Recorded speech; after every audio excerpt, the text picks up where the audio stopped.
Halo rekan-rekan mahasiswa semuanya, selamat datang kembali dalam mata kuliah Public Speaking. Tidak terasa ya, sekarang sudah pertemuan ke-6. Di minggu lalu, di pertemuan kelima kita sudah mempelajari tentang persiapan materi dan penulisan naskah. Dimulai dari bagaimana menentukan topik, menentukan tujuan umum, tujuan khusus, serta how to develop your ideas.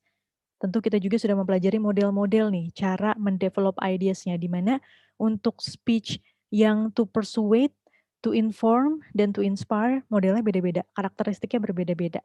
Dan kamu juga sudah melatih diri kamu dengan membuat satu naskah. Serta minggu lalu juga kita sudah membahas tentang cara sitasi ya, bagaimana untuk mengutip sebuah sumber dalam naskah pidato. A little bit different dengan karya tulis ya, harus lebih lengkap. Baik.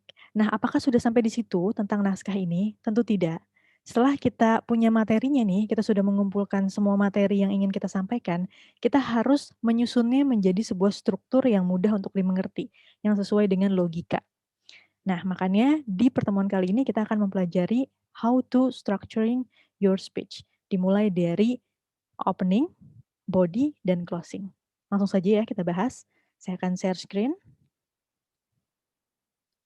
Baik, seperti yang sudah disampaikan sebelumnya, kita dalam menulis naskah pidato harus ada 3 bagian yang ditulis.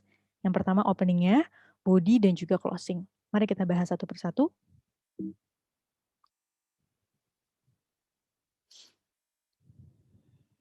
Baik, kita lihat opening. Apa sih opening? Opening itu adalah masa di mana kita mengakses audiens. Waktu kita untuk mengakses audiens. Jadi kita harus bisa mengimpresi audiens dari mulai di opening ini. That's why opening kita harus memberikan atensi yang lebih atau perhatian yang lebih. Tapi bukan berarti body dan closing tidak penting ya. Opening ini karena krusial, orang bisa menentukan untuk mendengarkan kita atau tidak dari opening, maka kita harus sedikit lebih memikirkan karena ini adalah masa kita untuk mengakses audiens. Nah, setelah opening kita akan masuk ke materi nih. Kalau kata anak-anak zaman sekarang ke dagingnya. Ke materi intinya ya, ke dagingnya ini. Nah, ini akan sangat sesuai atau, bergantung sama opening tadi. Kalau kita gagal seperti yang tadi saya sebutkan, maka orang akan tidak mau untuk mendengarkan materi kita. Makanya dari awal kita harus grab the attention of the audience ya. Nah, setelah menyampaikan body, jangan lupa kita harus menutup pidato kita dengan closing, kesimpulan yang mudah diingat. Mari kita bahas satu persatu apa aja yang harus kita lakukan di opening, body, dan closing ini. Pertama opening. Opening ini tadi, seperti yang saya sampaikan, ini krusial ya. Kita harus pay attention more kepada opening. Di dalam opening, kita harus menyampaikan nih kepada audiensnya, kenapa sih materi kita tuh penting untuk dia, penting untuk didengarkan, apa manfaatnya untuk kehidupan dia. Itu harus kita sampaikan kepada audiensnya, agar audiens memiliki reasons atau alasan untuk mendengarkan materi kita. Kalau dalam seminar kamu jadi pembicara, biasanya sih orang-orang yang datang udah tahu ya apa manfaat materi tersebut untuk dirinya. Tetapi tidak ada salahnya kamu ingatkan kembali betapa pentingnya materi yang akan kamu sampaikan ini. Dan kemudian yang kedua, kamu juga harus memberikan kejutan atau mengejutkan audiens. Di sini nggak literary ya, maksudnya nggak kita benar-benar mengejutkan audiens, "Dar!" gitu, atau mecahin balon gitu biar semuanya kaget ya, enggak ya. Maksudnya di sini adalah kita harus mengimpress audiens dengan stage act kita, dengan cara kita berbicara, supaya audiens mau mendengarkan kita, supaya audiens benar-benar tersima sama kita dan mau mendengarkan apa yang ingin kita sampaikan. Nah, setelah itu kita juga harus develop rasa penasaran audiens. Kita harus sampaikan, di materi ini kita akan menyampaikan apa saja, dan bagaimana lebih lengkapnya, mari kita bahas satu persatu. Jadi audiensnya nggak pergi tuh, nggak pergi di tengah-tengah, tetapi tetap ingin tahu sampai dengan akhir. Oke, dan yang terakhir, di masa opening ini, kita juga membangun kredibilitas kita. Kredibilitas itu adalah kepercayaan orang lain terhadap kita ya. Apakah kita pembicara yang bisa dipercaya, apakah kita memiliki tujuan yang baik, itu terlihat dari opening. Makanya kita harus menunjukkan itikat baik kita dari mulai opening. Kira-kira seperti itu. Dan kalau berbicara tentang kontennya, harus seperti apa sih yang kita sampaikan? Pertama, cobalah ketika sampai atau di-present untuk memberikan speech nih, entah di depan kelas atau di dalam situasi lain, jangan terburu-buru untuk menyampaikan materi kamu. jangan terburu-buru, pelan-pelan saja. Jadi biasanya pas udah nyampe ke podium nih atau ke tempat pidatonya, jangan buru-buru ngomong, tetapi take a deep breath, kemudian melihat audiens dulu. Lihat audiensnya, jadi hening dulu beberapa saat, ya, jangan lama-lama. 1 sampai 2 second aja, baru mulai berbicara. Untuk apa? Karena hal ini bisa dilakukan untuk menggrab atensi audiensnya. Jadi audiens bisa, siapa sih pembicaranya? Bisa benar-benar memusatkan perhatiannya dulu ke kita, baru nanti kita mulai bicaranya. Nah, terus jangan lupa untuk menunjukkan itikat baik tadi, kamu harus senyum, sapa dengan hangat ya, memperkenalkan diri jika belum diperkenalkan, singkat saja, dan kemudian untuk membuka sebuah speech itu memang rata-rata template-nya adalah menyatakan saya siapa, salam gitu ya, kemudian apa yang ingin kita sampaikan. Template-nya biasanya kayak gitu. Nah, tapi sesekali kalau memang situasinya menuntut kita untuk kreatif ya, kita bisa loh membuka sebuah speech dengan berbagai macam cara. Di antaranya adalah dengan nih, memberikan anekdot atau cerita yang lucu atau menarik ya. Jadi di awal tuh langsung, kemarin saya bertemu dengan kakak saya. Terus ceritakanlah sebuah cerita yang relate sama topiknya, tapi menarik. Atau kita juga bisa memulainya dengan kutipan, sejarah, cerita sejarah gitu maksudnya ya, atau puisi, pantun, atau prestasi. Jadi bisa kita tuh memulainya dengan berbagai macam cara. Enggak harus selamat pagi, saya Maya, hari ini saya menjelaskan tentang ini. Enggak harus kayak begitu ya. Kadang-kadang kita bisa menjadi kreatif. Tapi ingat, lihat dulu situasinya. Kalau situasinya tidak menuntut kita untuk be kreatif, ya pakai yang konvensional saja. Tetapi kalau ingin lebih mengembangkan diri ya, supaya lebih menarik, kita bisa mencoba hal-hal baru seperti yang tadi saya sebutkan. Nah, atau kita juga bisa memulai sebuah speech dengan rhetorical question. Apa sih rhetorical question itu? Ini adalah pertanyaan yang nggak penting untuk ditanyain, ya. Dan kadang-kadang kita udah tahu juga jawabannya, tapi cuman buat basa-basi aja.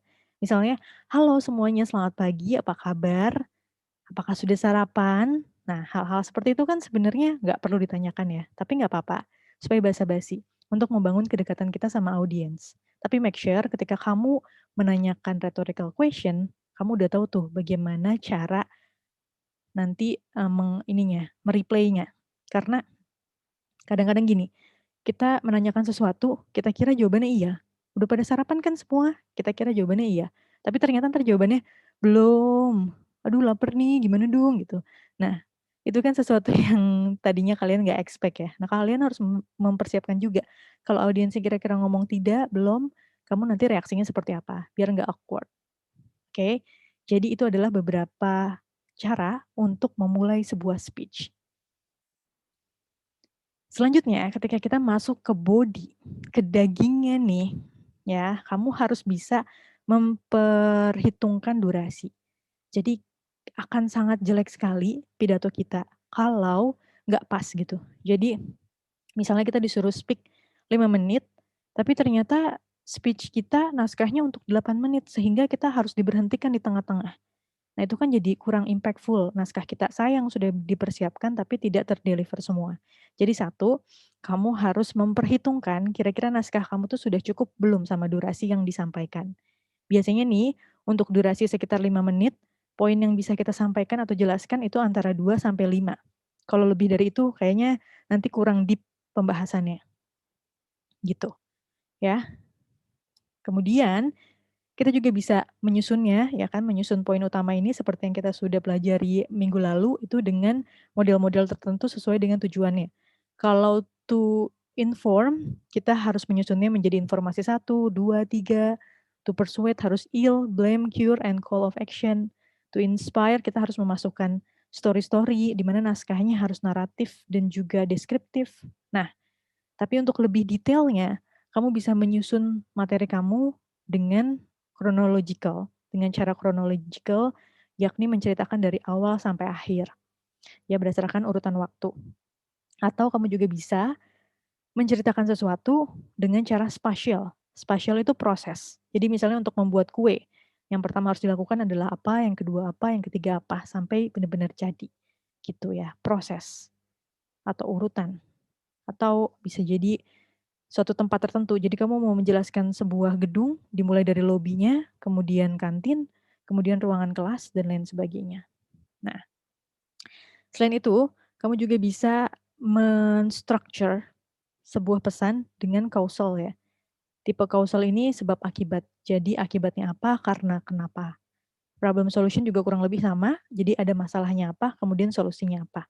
Dan yang terakhir, kamu juga bisa menjelaskan materi kamu dengan topical order atau penyusunannya berdasarkan topik-topik tertentu. Misalnya, hal yang bisa dilakukan selama pandemi. Yang pertama, menjalankan hobi. Yang kedua, olahraga. Yang ketiga, makan makanan yang sehat. Gitu misalnya ya. Jadi berdasarkan topiknya. Seperti itu. Nah, body itu kan akan lama ya. Bagian yang paling panjang dari speech kita. Maka, selain disusun, kita juga harus menambahkan tadi contoh-contoh yang menarik agar mempermudah audiens untuk mengerti pesan kita. Atau kita bisa tambahkan data statistik, saya sudah sampaikan kemarin ya, testimoni ahli.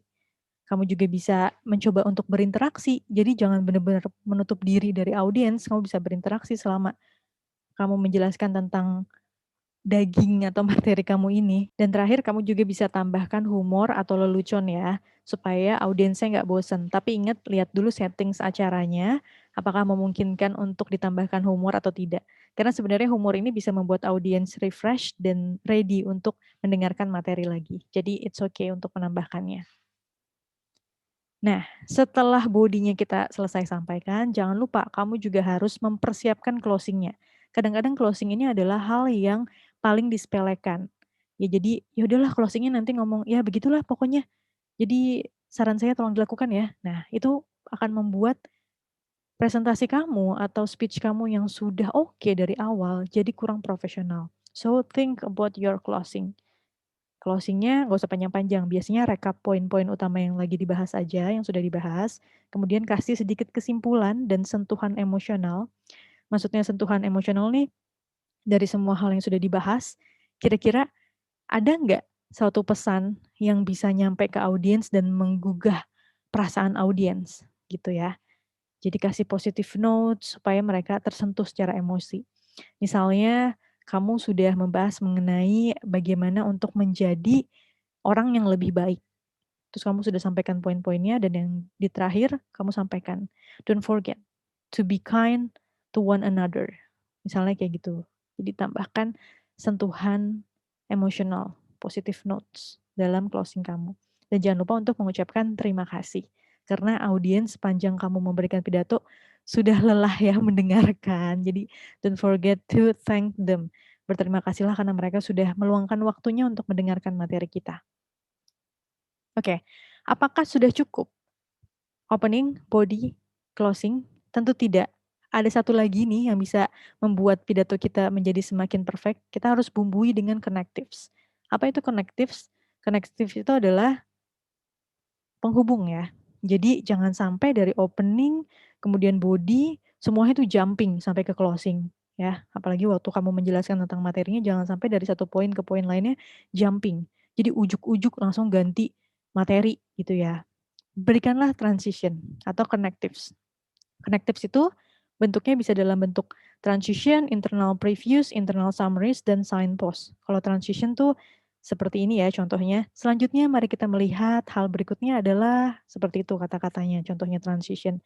Untuk memberikan tanda kepada audiens, yuk kita berpindah materi gitu. Yuk kita berpindah pembahasan.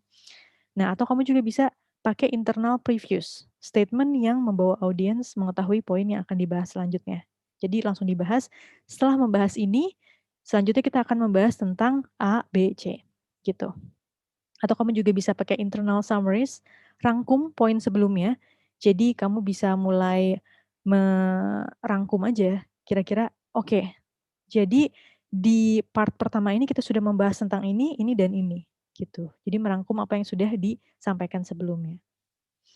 Atau kamu juga bisa pakai signpost. Signpost itu yang paling mudah ya. Jadi kamu berikan numbers. Jadi misalnya pertama adalah apa, kedua adalah, ketiga adalah, yang terakhir adalah, itu supaya memberikan tanda kepada audiens, oh kita sudah sampai di poin kedua nih. Dan membuat mereka lebih bisa menerima pesannya secara logis karena terstruktur.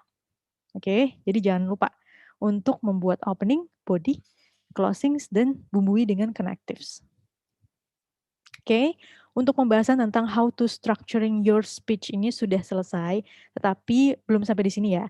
Kita juga akan membahas metode persuasi, seperti yang sudah saya janjikan di minggu sebelumnya, bahwa dalam pertemuan kali ini kita juga akan membahas lebih dalam mengenai materi persuasi. Karena speaking to persuade ini bisa dibilang sulit ya, jadi kita harus tahu, bukan cuman surface-nya aja, tapi dalamnya. Seperti apa sih untuk kita mempersuasi orang. Jadi, silahkan untuk menyaksikan video selanjutnya. Terima kasih sudah mendengarkan. Sampai jumpa.